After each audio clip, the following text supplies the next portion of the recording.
Será una porquería, ya lo sé, en el 506 y en el 2000 también, que siempre ha habido Bueno, chorros, empezamos un nuevo capítulo. ¿Cómo le vamos a titular? A este es la Revolución del 43. Vale, pues vamos a recordar un poquito el capítulo anterior. Nos habíamos quedado... habíamos hablado de la década infame, nos habíamos quedado con Castillo. Si quieres Sí. hacer un resumen muy resumido de los tres... Sí, de los a hechos ver, más importantes. los hechos más importantes son que Uriburu hace un golpe de Estado en 1930 y establece una dictadura militar que al poco tiempo, enseguida, la Suprema Corte la avala, la legaliza, bueno, diciendo de que es una forma natural de corregir los errores que puede tener el Un país. golpe de Estado, ¿no? Es un golpe de Estado, ahí se inaugura prácticamente los golpes de Estado que se van a continuar 70 años más, hasta nuestros días, podríamos decir. El hecho es que Uriburu establece este golpe de Estado y al poco tiempo, al cabo de 2 años, él también sufre un desplazamiento y se hace cargo de la dictadura militar el general Agustín Justo.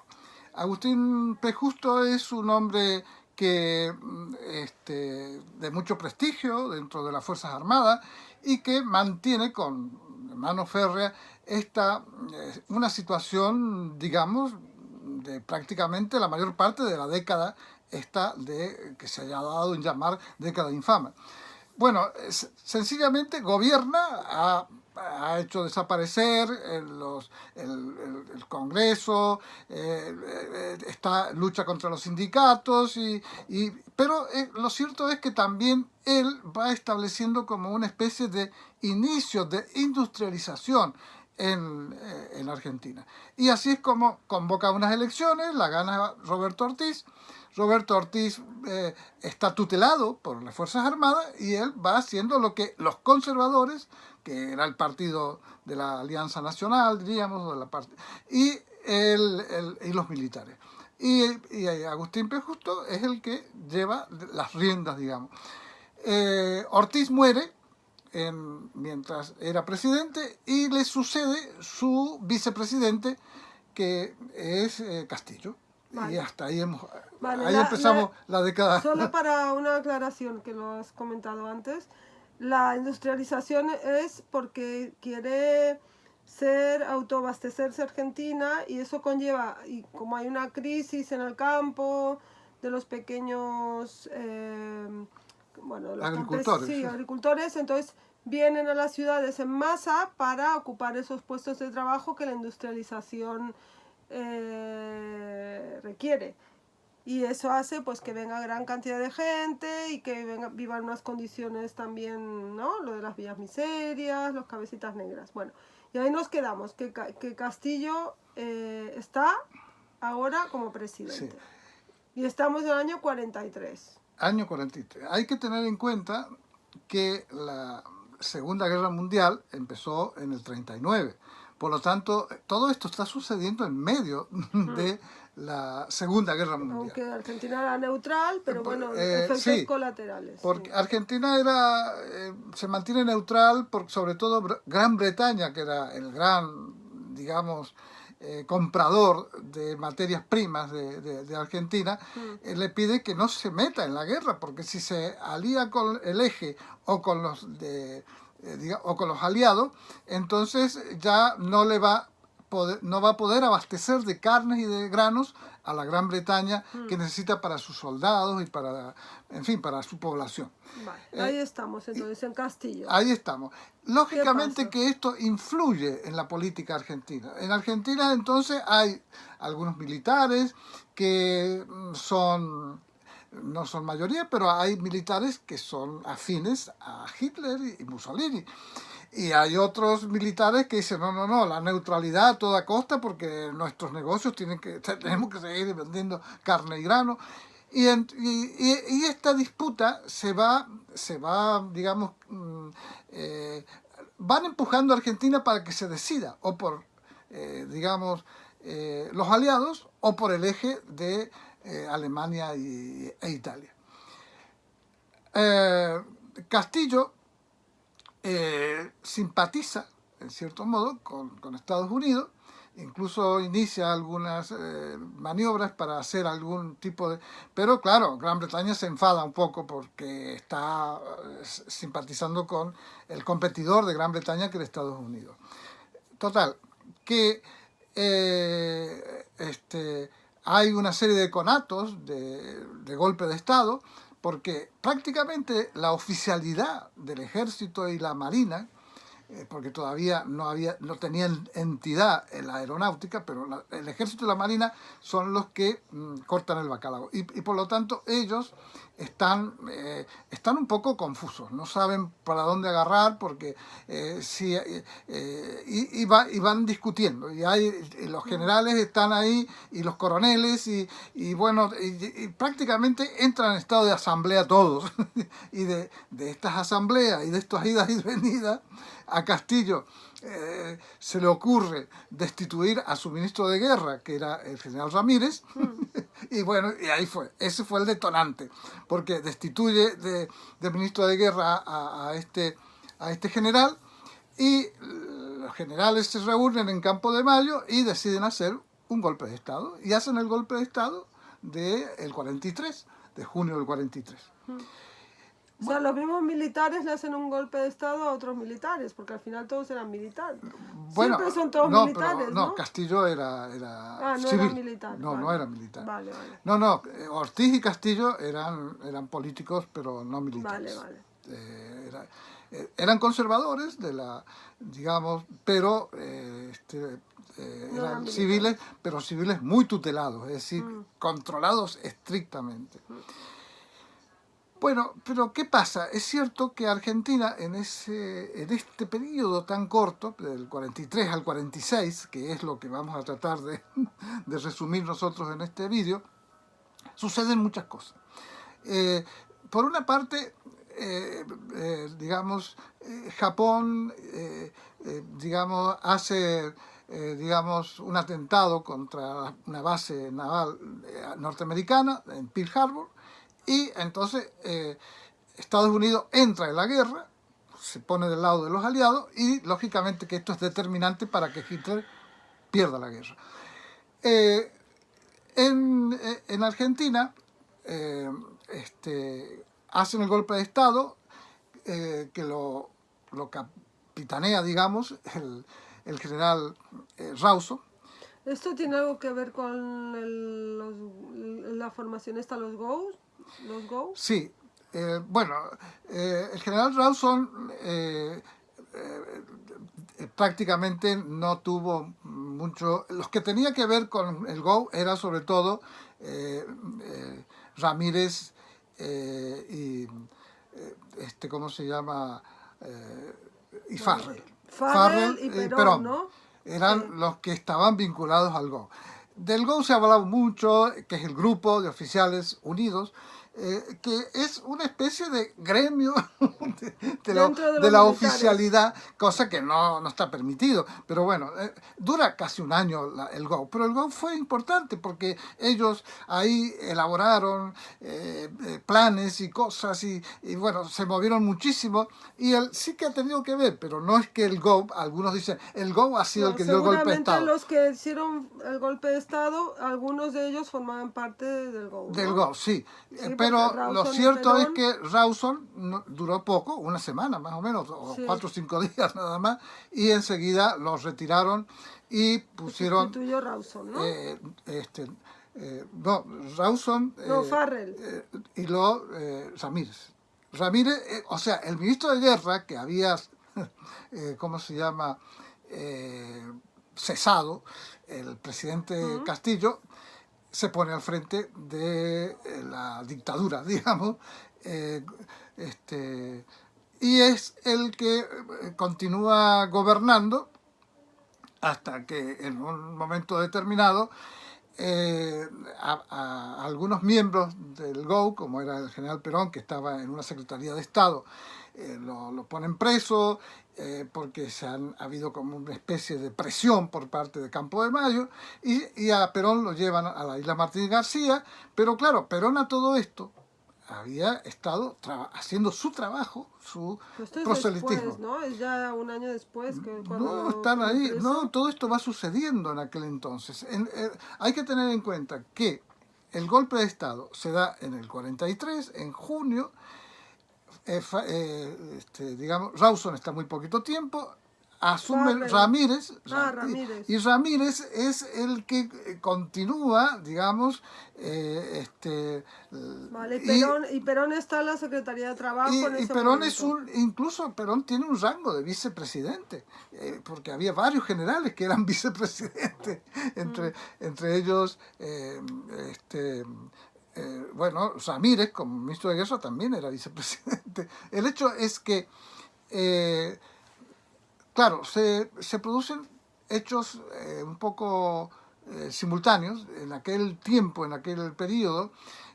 Claro, se produce el terremoto de la ciudad de San Juan, que destruye prácticamente la ciudad y mueren más Que de fue en el 15.000 personas, 44, que ¿no? fue en el 44. Entonces, ¿por qué es importante el terremoto de San Juan? Es importante porque a la semana siguiente del terremoto, Perón estaba convocando, porque él estaba entonces de, ¿cómo se llama?, de secretario de Estado de Trabajo y Previsión, y entonces él convoca a artistas de la ciudad de Buenos Aires para hacer una colecta para ayudar a la provincia de San Juan. En esta organización de este festival, en el que ya habían, digamos, varios artistas importantes como Hugo del Carril y otra serie de personajes habían comprometido su asistencia, pero era más que nada para recolectar dinero y que cada uno pusiera lo que pueda. Bueno, el hecho es que en este festival Perón conoce a Evita, a Eva Perón. Y prácticamente esto es, yo casi diría, el germen de todo lo que va a pasar a partir de ahí hasta el momento presente. O sea, porque este flechazo, ¿no?, del coronel Perón, que tenía una secretaría un poco secundaria, aunque él ya tenía un rango importante dentro del gobierno. Y la Evita, que era una actriz que trabajaba en la radio, llevaba unos programas, se había hecho bastante famosa y era muy jovencita, tenía 23 o 24 años, haciendo un programa sobre la vida de mujeres y, bueno, e incluso hasta había filmado alguna película, o sea que tenía tenía algún arrastre. No era una figura de primera magnitud como digamos, las actrices de aquella época pero tenía argentina, cierta popularidad. pero tenía cierto popularidad. Perón conoce a Evita a partir de este terremoto y de esta ayuda que van a realizar, y ahí Eva Perón no lo deja solo más hasta que se muere, porque hacen el festival, ella está allí al lado de Perón y Perón no, Sí, no le disgusta porque se ha quedado encantado esta niña tan jovencita y tan espabilada, porque realmente era un motor, era increíble. Y es probable que a partir de entonces, las mujeres o la mujer empieza a tener cierto protagonismo en Argentina.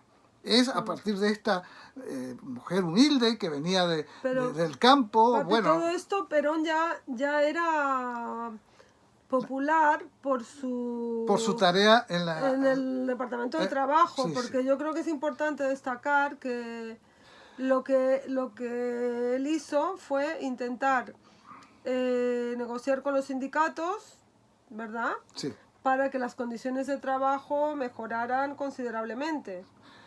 Perón, pero esto fue después, sí, ¿no? Fue Perón, antes. que había estado en Italia y había visto cómo Mussolini logró el control del poder, él vio que en realidad la base tanto del éxito de Hitler Sí. en Alemania, porque hay que reconocer que Hitler sacó a Alemania de una situación deplorable, pero aliándose con los sindicatos.